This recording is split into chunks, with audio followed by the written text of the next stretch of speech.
Madam, நீங்க ராசி, அதோட பலன்கள், கிரக அமைப்புகள், தசாபுக்தி, லக்னம் இத பத்தி எல்லாம் ரொம்ப நல்லா சொல்லிட்டு இருக்கீங்க.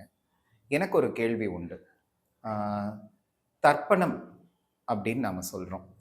தர்ப்பணம் அப்படிங்கிறது வந்து முன்னோர்களுக்கு கொடுக்கறது அப்படின்னு நம்ம எல்லாருக்குமே தெரியும். பொதுவா ஆடி அமாவாசை இந்த மாரி முக்கிய நாட்கள்ல பித்ருக்கள் மேலோகத்திலிருந்து கீழ வராங்க. அவங்களுக்கு நாம பரிகாரம் செய்யணும் அப்படின்னு சொல்றதுனால எல்லாருமே செஞ்சுட்டு இருக்கிறாங்க. வருஷா வருஷம் திவசம் செய்றவங்களும் உண்டு. அவங்களும் இந்த தர்ப்பணம் கொடுக்கறத செய்யணுமா?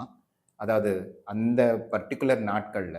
இல்ல அம் வருஷா வருஷம் ஒரு வருஷத்துக்கு ஒரு தடவ செய்றீங்கல்ல, அதுவே போதுமா? அப்படின்னு சொல்றீங்களா? இப்போ பித்ரு தர்ப்பணம் அப்படிங்கிறது எல்லாருக்கும் செய்தே ஆக வேண்டும். எனக்கு அப்பா அம்மா இருக்கிறாங்கன்னா நான் செய்யக்கூடாது. எங்க அப்பாவை கூட்டிட்டு போய் அவரை அதை செய்ய வைப்பது என்னுடைய கடமை. ஓகேங்களா? என்னுடைய தாத்தாவுக்காக நான் உணவு கொடுக்குறேன்.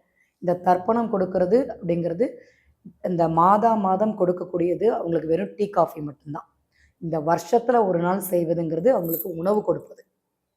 மாதா மாதம் பலி தர்ப்பணம் கொடுப்பது இந்த அமாவாசை 1ஆம் தேதி எல்லாம் கொடுப்பாங்க. அதெல்லாம் கொடுக்கறது அவங்களுக்கு வெறும் நீராகாரம் மட்டுமே.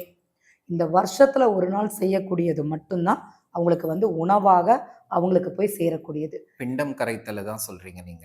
அதாவது வருஷத்துல ஒரு நாள் அந்த திதியில அவங்க ம். பண்ணுவாங்கல்ல, ஒரு வருஷம் இந்த மாதம் இந்த திதியில அத வந்து இந்த வருஷத்துல ஒரு நாள் செய்யணும். அதுதான் அவங்களுக்கு வந்து முழுமையாக உணவாக அங்க கொடுக்கப்படுகிறது.